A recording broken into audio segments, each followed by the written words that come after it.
Muito boa noite a todos os nossos amigos, boa noite a todos os nossos irmãos que estarão conectados conosco nessa noite. Estamos iniciando a nossa live dessa sexta-feira que tá frio, uma barbaridade, dia 22, sexta-feira, dia 22 de maio, uma sexta-feira bastante fria.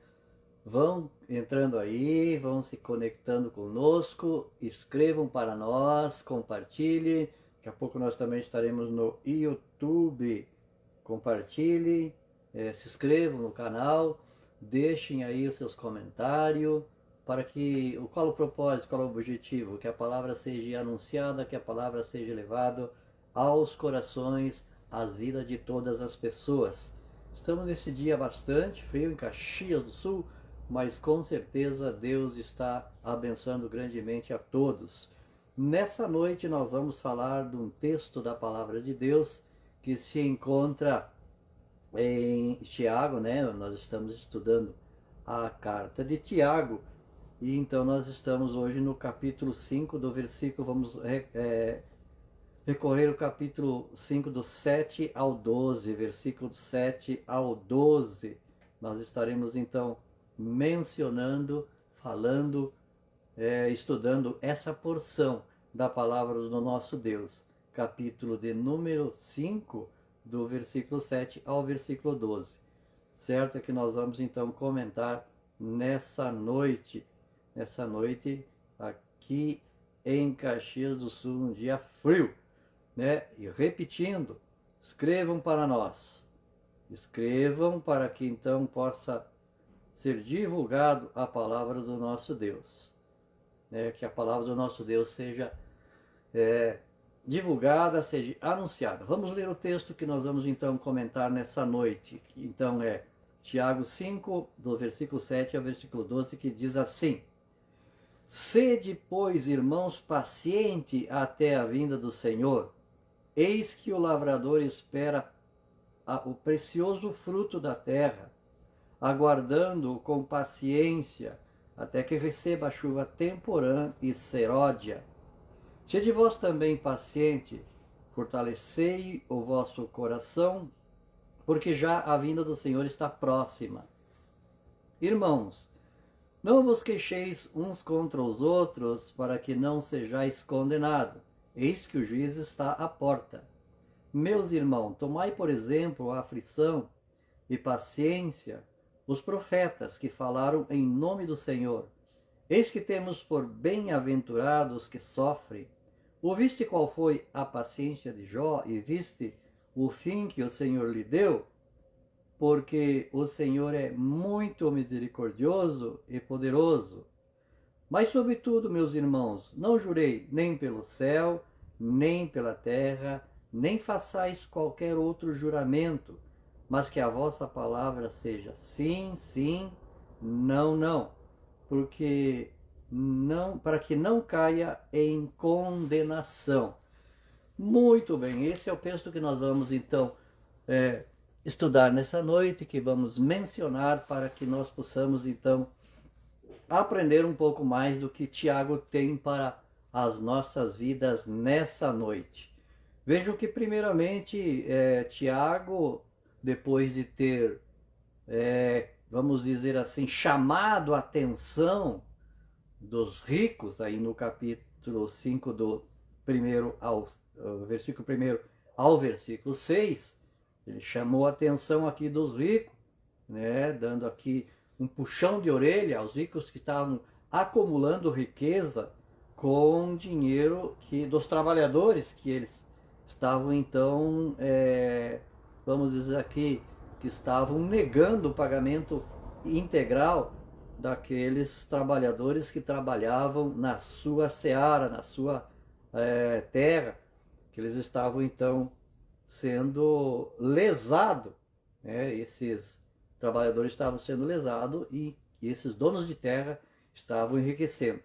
Aqui ele muda de assunto. Aliás, a carta de Tiago, ela tem uma semelhança com Provérbios. Ele muda de assunto meio que de repente, muda de assunto de maneira bastante rápida, certo? Então tem uma semelhança, até tem alguns que dizem que a carta de Tiago seja o provérbio do Novo Testamento, né? A carta do Tiago, né? Está conosco aí o Diego Dornelles. Um abraço, Diego. Deus abençoe grandemente a tua vida, Diego Dornelles. Está conosco aí, está nos assistindo.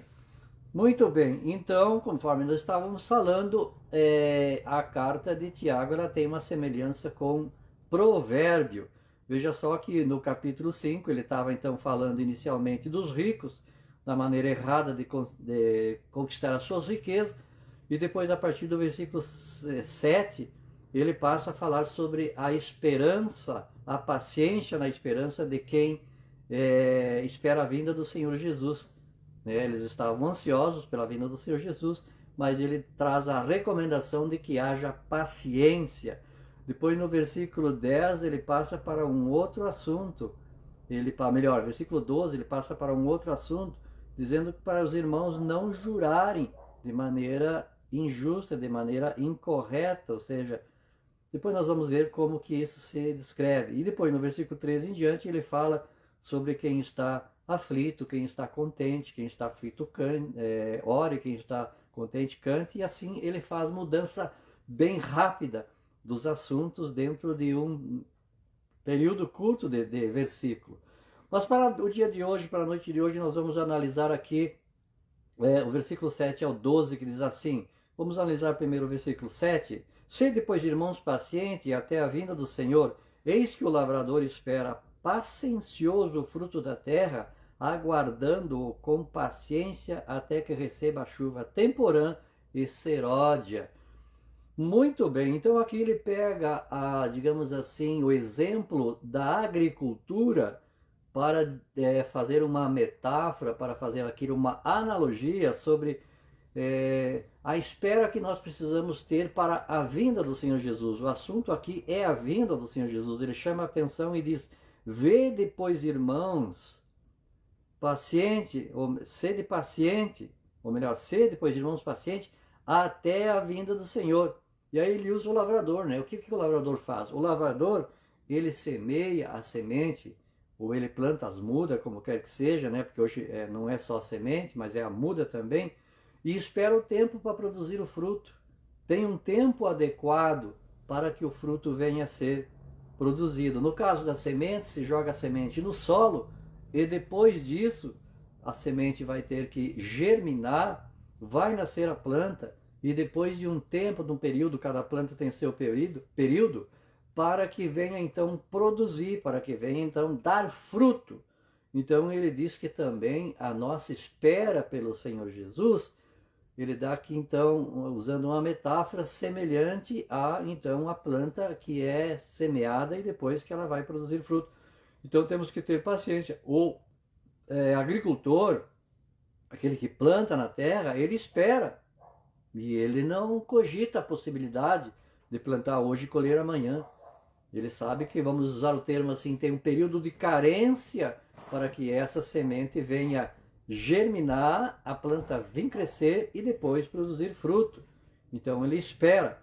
E ele diz aqui, ó, eis que o lavrador espera o precioso fruto da terra, aguardando com paciência, certo? Até que receba ou a chuva, né, temporã, que é aquela chuva que se dá ali no período do outono, ou na chuva seródia, que lá dá ali mais ou menos no início da primavera.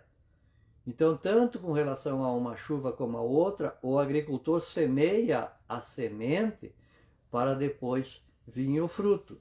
Mas ele nunca vai, se uma semente leva, vamos supor, 6 meses para produzir o fruto, jamais ele vai esperar que em 4 meses, 3 meses, 5 meses, a semente venha a produzir fruto. Então ele espera paciente, ele não esquenta muito, né? Ele fica tranquilo, porque o período é aquele. Então, com essa paciência que o agricultor espera o fruto, né, daquilo que ele semeou, também precisa estar em nós a paciência até a vinda do Senhor. Ele escreve então para as tribos que estavam dispersas, que provavelmente, certamente, né, eles estavam ansiosos pela vinda do Senhor Jesus. achando que havia demora. E o apóstolo Pedro, ele fala que ele não demora como alguns acham que é tardio a vinda do Senhor, mas um dia para o Senhor é como 1000 anos e 1000 anos é como um dia para o Senhor. Então, para o Senhor, tudo é um eterno presente. Então, o primeiro momento aqui, no versículo de número 7, nós temos que ter paciência na esperança da vinda de nosso Senhor e Salvador Jesus Cristo. Certo? Versículo 8, ele disse, sede vós também paciente, fortalecei o vosso coração, porque já a vinda do Senhor está próxima. Então, nós precisamos estar com o coração fortalecido, né? Coração fortalecido. Não desistir. Isso é a ideia de ter um coração fortalecido. Não desistir, mas permanecer paciente, acreditando, como o agricultor acredita que a semente semeada vai produzir e ele espera pacientemente o seu determinado tempo, o seu tempo certo, o seu tempo correto. Assim também será com aqueles que estão esperando a vinda do Senhor. Ter paciência, né? Coração, né? Paciente, sem desistir. Sempre esperando que isso vai acontecer. Pode enfraquecer, né, diante das lutas, mas nunca perder a esperança. Pode, de repente, ter um momento difícil, mas nunca perder a esperança na vinda do nosso Senhor e Salvador Jesus Cristo. Certo? Então, temos que fortalecer o coração, isso é, não desistir. Mas como eu fortaleço o coração? Como é esse fortalecer do coração? É através da oração, é através da leitura da palavra de Deus, é através da comunhão, é através da confiança nas promessas de Deus, da esperança nas promessas do nosso Deus. Nós precisamos ter confiança, nós precisamos ter esperança nas promessas do nosso Deus. Então isso é fortalecer o coração, através da leitura da palavra de Deus, através da comunhão com os irmãos, né, para que nós possamos nos adestrar uns aos outros, né, através de confiar nas promessas de Deus. Temos que confiar. Então isso é fortalecer o coração.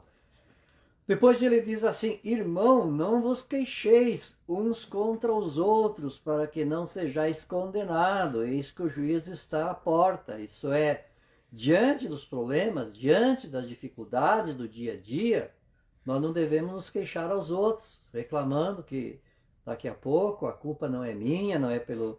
né? E de repente não é mesmo, mas é porque a dificuldade ela vem para todos. As lutas vêm para todos. E não é culpa de A e B. Muitas vezes o Senhor nos prova.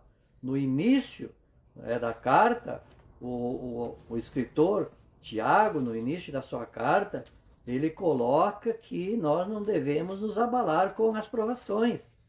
Certo? Nós não devemos nos abalar com as provações, porque as provações elas podem nos trazer dividendos espirituais. Certo? Então nós precisamos estar cientes de que os problemas existem. Ele coloca aqui no versículo de número 2, no primeiro capítulo, meus irmãos, tende grande gozo quando cairdes em várias tentações, sabendo que a prova da vossa fé produz paciência.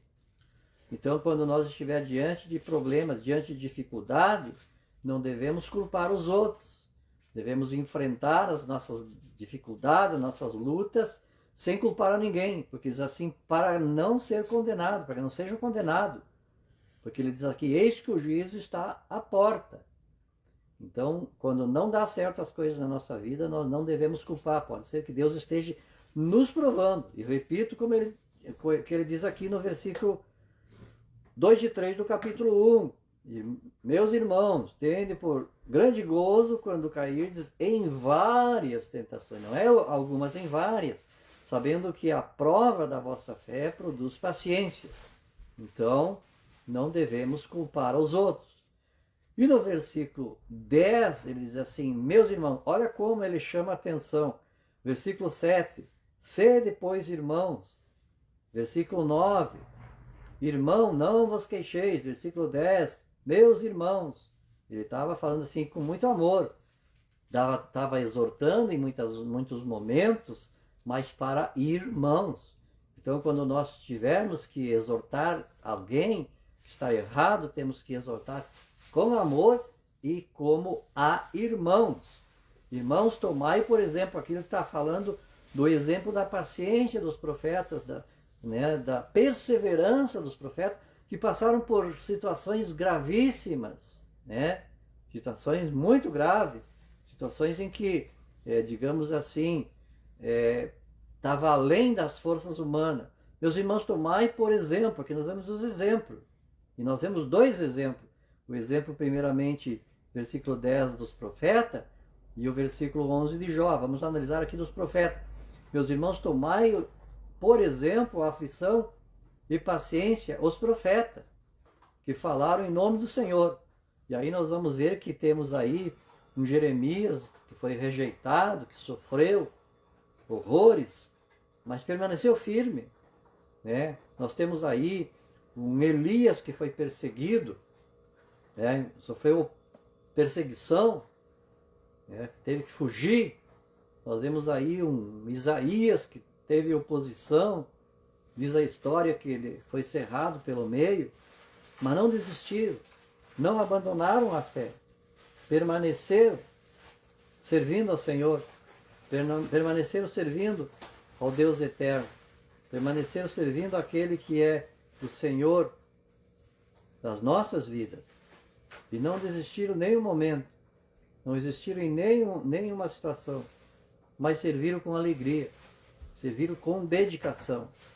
Certo? Então ele diz aqui que devemos tomar como exemplo, né? Tomar como exemplo a paciência dos profetas, que falaram em nome do Senhor, né? Foram injuriados, foram maltratados, mortos, mas permaneceram firmes.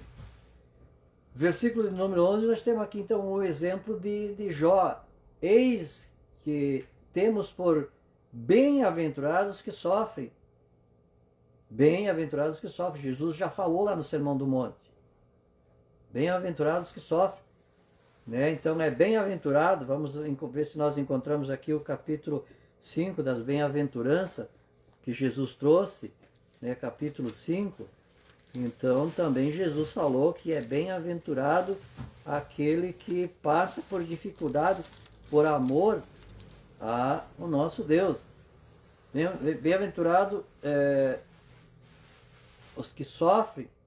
Vamos ver aqui no capítulo 5, nós temos bem-aventurado, capítulo 5, versículo 10, bem-aventurados os que sofrem perseguição por causa da justiça, porque deles é o reino dos céus. Bem-aventurado. E aqui, Tiago, que é meio-irmão de Jesus, né? Esse Tiago aqui é quase que unânime, mas a maioria dos estudiosos é que ele era meio-irmão de Jesus. Então ele usa aqui as palavras do seu irmão Jesus, dizendo aqui que eis que temos por bem-aventurados que sofrem. E aí ele dá o exemplo aqui também. Ouviste qual foi a paciência de Jó, e viste o fim que o Senhor lhe deu, porque o Senhor é muito misericordioso e piedoso. Então ele dá o exemplo duplo aqui, exemplo da dificuldade, exemplo do sofrimento que Jó passou. Claro que primeiramente, vamos analisar um pouco mais, ele diz que é bem-aventurado quem sofre as dificuldades. Então nós não devemos reclamar, não devemos nos queixar, é bem-aventurado. Jesus também falou isso.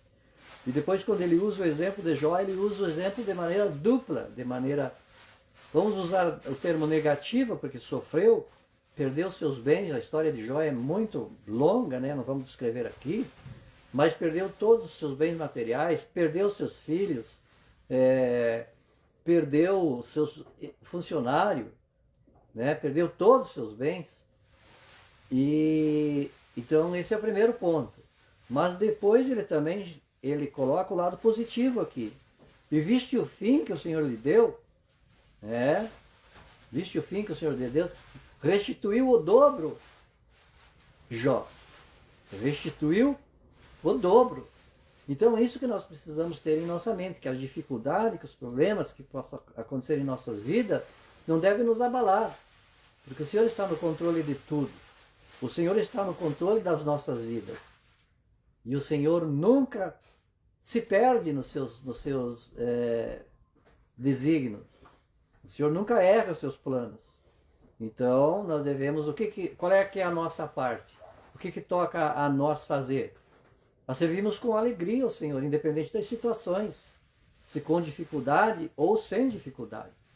Mas servirmos ao Senhor com dedicação, com alegria. E o Jó é um exemplo, né, que depois de passar dificuldade, ele recebeu do Senhor. Viste o fim que o Senhor lhe deu? E aí nós só entendemos a história de Jó. Deu o dobro das coisas, né? E ele completa aqui, porque o Senhor é muito misericordioso e piedoso. O Senhor é misericordioso. E as misericórdias do Senhor é que impede que nós sejamos consumidos, conforme diz o texto, a palavra de Deus.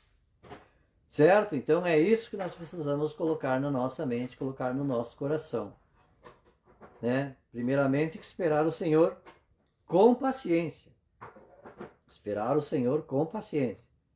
Depois nós devemos ter em nossa mente, em nosso coração, que não devemos murmurar se passamos por dificuldade, mas ser paciente.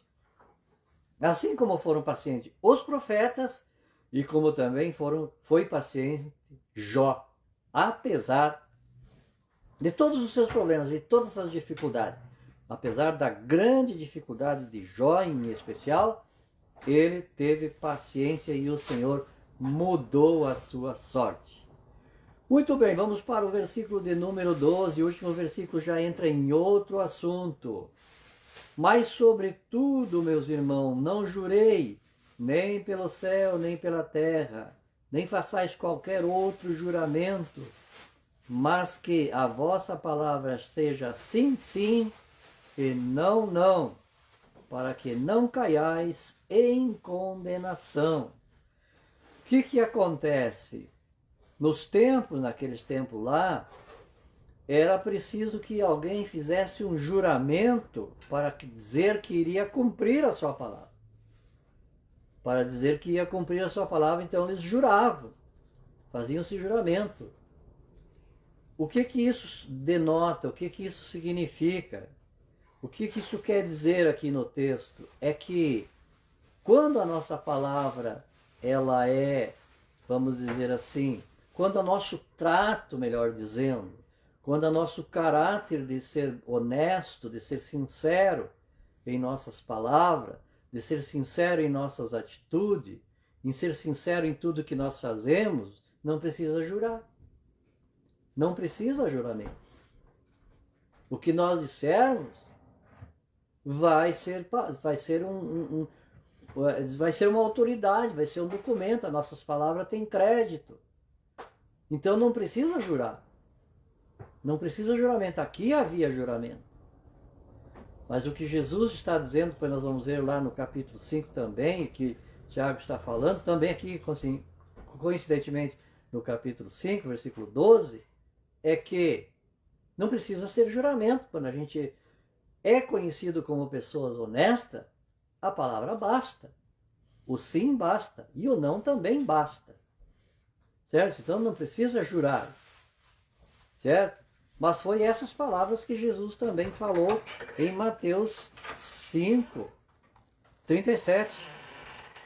Diz assim: seja, porém, o vosso falar sim, sim e não, não, porque o que passa disso é de procedência maligna. Certo? Diz assim, que não deveríamos jurar. Não jureis, mas cumprireis teu juramento ao Senhor. Eu, porém, vos digo que de maneira nenhuma jureis, nem pelo céu, porque é o trono de Deus, e nem pela terra, porque é o escabelo dos seus pés, e nem por Jerusalém, porque é a cidade do grande rei. Nem jureis pela tua cabeça, porque não podes tornar um cabelo branco ou preto. Certo? Não jure, não precisa jurar. Que a tua palavra seja sim, sim ou não, não. Quando a pessoa é sincera, quando a pessoa é honesta, a pessoa não precisa jurar. Não precisa jurar. Para que juramento? Se o que eu digo tem que ser, já está escrito. Um abração para o Lírio, Lírio Esbaixeiro, meu amigo Lírio. Um abração, Lírio. Deus abençoe a tua vida. A Lourdes Signorati, ela colocou aqui. Boa noite. Boa noite, Lourdes. Chame essa pessoa para participar do vídeo. Ah, Deus abençoe grandemente. Então, o que nós estamos falando aqui, um abração aí para esse pessoal. Amanhã estaremos indo para o Cacique Dobre, se Deus quiser, e há de querer. Então, o que nós entendemos aqui nessa passagem é que lá na época eles juravam. Por quê? Porque havia dúvida. Tu vai cumprir ou não vai cumprir? Não, eu juro que eu vou cumprir. Mas quando a pessoa é honesta, não precisa de juramento. Que a palavra, que nem Jesus falou, que a tua palavra seja sim, sim, ou não, não. Porque o que passa disso, disse Jesus, é de procedência maligna. Ele diz aqui no versículo 37 do capítulo 5 de Mateus. Seja, porém, o vosso falar sim, sim, não, não, porque o que passa disso é de procedência maligna. Porque o que ele quer dizer não precisa tu jurar. Se a tua palavra ela é honesta, se a tua palavra é a palavra sincera, é o que basta. Hildo Lisboa, abração Hildo, Deus abençoe tua vida e tua família. Então não precisa juramento, para que jurar? Se o que tu diz sim é sim, pronto. Se o que tu diz não é não, pronto, está resolvido, para que juramento? Então o Tiago também aqui pega o gancho, vamos dizer assim, do seu irmão, Jesus, e coloca aqui, que ele diz aqui, mas sobretudo, meus irmãos, não jureis, nem pelo céu, nem pela terra, não façais qualquer outro juramento, mas que a vossa palavra, o que é sim, o que é não, não precisa jurar. Por que as pessoas tinham que jurar? Porque havia dúvida, será que vai cumprir? Não, eu juro que eu cumpro, eu juro. Precisa jurar para quem é honesto? Precisa jurar para quem é sincero? Precisa jurar para quem tem palavra? Não. Tu vai tal coisa, tu vai fazer tal coisa para mim? Vou, pronto, está resolvido. Não, não vou poder, não posso. Pronto, está resolvido. Sim, sim, não, não. Precisa juramento. Mas tinham que jurar. Tinham que jurar porque vou saber se ele vai cumprir ou não vai cumprir. Vou saber eu se ele vai fazer as coisas como se deve ou não se deve. Mas, então era necessário que jurasse. E ele diz assim, gente, como se dissesse, não precisa juramento. Para que juramento? Para que essa lenga-lenga de ter que jurar? Se é sim, se é não e pronto. Não precisa ficar aí jurando. Bom, nós vamos encontrar aqui algumas verdades aqui. Vamos ver algumas verdades que nós encontramos nesse texto. Primeira verdade, paciência. Está nos primeiros versículos. Paciência. Sede, pois, irmãos, paciente até a vinda do Senhor. Paciência. Perseverança. Temos que perseverar assim como perseveravam os profetas, mesmo diante de dificuldade, mesmo diante dos problemas, mesmo diante de situações adversas. Paciência em primeiro lugar, aqui nós encontramos nesse texto que nós lemos. Perseverança, controle emocional, ou seja, se você está com problema, com dificuldade, está passando situações difíceis, não fale mal dos outros, não culpe os outros, que haja controle emocional. Passe as dificuldades, passe os problemas, passe situações adversas, sem achar que os outros que são culpados. Que aí Deus vai abençoar e você vai sair lá na frente, assim como saiu Jó, né? Vai sair lá no final do túnel com a vitória alcançada. Quarta situação, tendo esperança. Esperança do quê? Esperança de vitória. Esperança que o Senhor vai abençoar.